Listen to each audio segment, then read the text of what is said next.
ஆன்மீகம் என்பது ஒரு புரியாத புதிர். அதை ஒவ்வொருவரும் சுய அனுபவ வாயிலாகத்தான் உணர முடியும். யோகி பரமஹம்ச யோகானந்தா தன் உடலை விட்டு நீங்கும் பொழுது அவர் முன் 700 பேர் இருந்தனர். அமெரிக்காவில் போஸ்டன் நகரில் அவர் மகா சமாதி அடைந்தார்.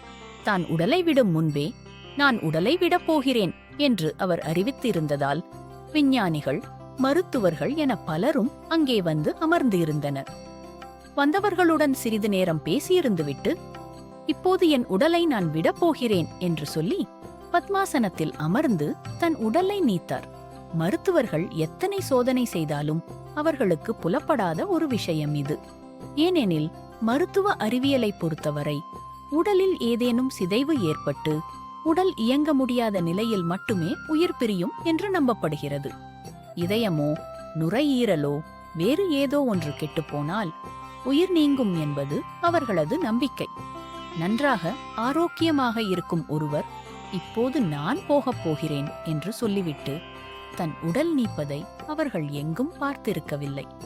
அது மட்டுமில்லை, பரமஹம்ச யோகானந்தா உடலை விடும்போது 33 நாட்களுக்கு பிறகுதான் இவ்வுடலை அடக்கம் செய்ய வேண்டும். அழிந்து போகாத இவ்வுடலை அப்படியே வைத்துக் கொள்ளலாம் என்று சொல்லிவிட்டு உடலை நீத்தார். உடலில் தேவையான அளவிற்கு வியான பிராணா சிஷோவை அவர் தக்க வைத்துச் சென்றதால் எத்தனை நாட்களுக்கு பிறகும் உடல் நன்றாக இருக்கும்.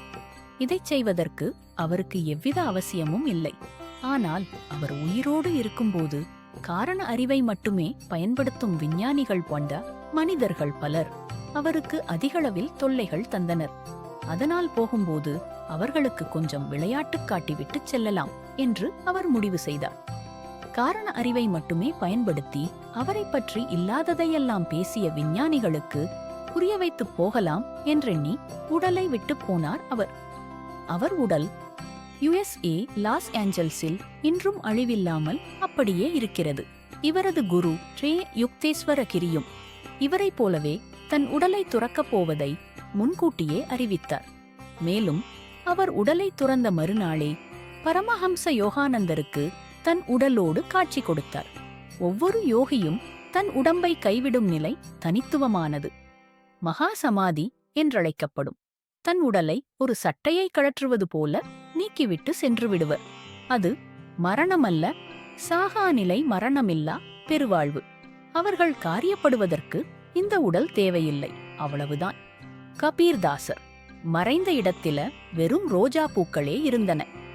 ரமணர் மறைந்த பொழுது ஒரு ஒளி தோன்றி திருவண்ணாமலையில் மறைந்தது. பட்டினத்தார் பிரம்பு கூடைக்குள் புகுந்து திருவொற்றியூர் கடற்கரையோர சிறுவர்களுக்கு விளையாட்டு காட்டி அந்த கூடைக்குள்ளிருந்தே மறைந்து போனார். தன் அடையாளம் அளித்து பூரணமான அவரின் அடையாளமாக அவர் மறைந்த இடத்தில ஒரு சிவலிங்கம் இருந்தது. மாணிக்கவாசகர் சிதம்பரம் நடராஜர் சன்னதி கருவறையில் வெட்டவெளியில் வான் பொருள் ஆகாயம் பலர் முன்னிலையில் கலந்துவிட்டார். 150 ஆண்டுகளுக்கு முன்பு இராமலிங்க சுவாமிகள் வடலூரில் ஒரு தனி அறையில் ஒளி உடலோடு மறைந்துவிட்டார். பரமஹம்ச யோகானந்தரின் அறிக்கை யோகா உடல் 33 நாட்கள் பொதுமக்கள் பார்வைக்கு வைக்கப்பட்டது. ஆன்மீகம் என்பது ஒரு புரியாத புதிர். அதை ஒவ்வொருவரும் சுய அனுபவ வாயிலாகத்தான் உணர முடியும்.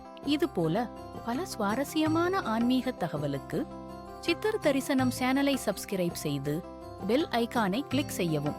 என்றும் உங்களுடன் நான் நிலா.